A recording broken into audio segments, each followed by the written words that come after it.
Dobrý pozdní večer, dámy a pánové. Já jsem dneska nechtěl vystupovat, v pořadí mám číslo asi 40. Chtěl jsem převážně mluvit o tom, proč jsme se tady sešli, což byla ta situace, která se vyvinula mezi Hradem a panem ministrem Macynkou. Mě trochu zaráží, že zde od kolegů z hnutí ANO, a nebyl to jen prostřednictvím pana předsedajícího pan Oksanský jako poslední řečník, furt zaznívá něco o zdržování.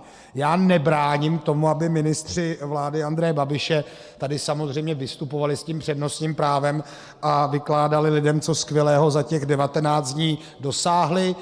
Nějaké změny jsme už zakusili, třeba že zamázli ze státního rozpočtu ty energie a tvrdí, že zlevnily energie a podobně, ale zatím ve Sněmovně jsme asi 3 zákony pustili v 90, protože jsme se společně domluvili, že to je potřeba. Ministryně místního rozvoje se tady chlubí, jak udělala stavební zákon, tak ten napsala Hospodářská komora a šel poslaneckým návrhem. Takže fakticky tato vláda z těch věcí, co slíbila, ještě neudělala jako úplně nic, kromě vyhraněné rétoriky, nejasné zahraniční politiky a dalších. Ale prosím vás, kdo dneska zdržuje?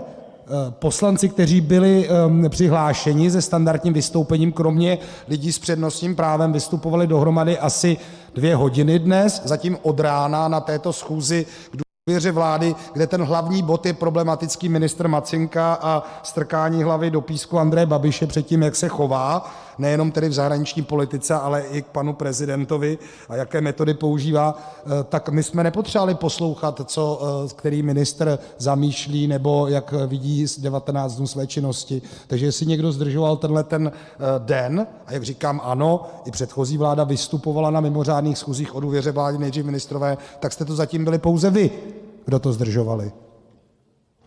Děkuji za dodržení času.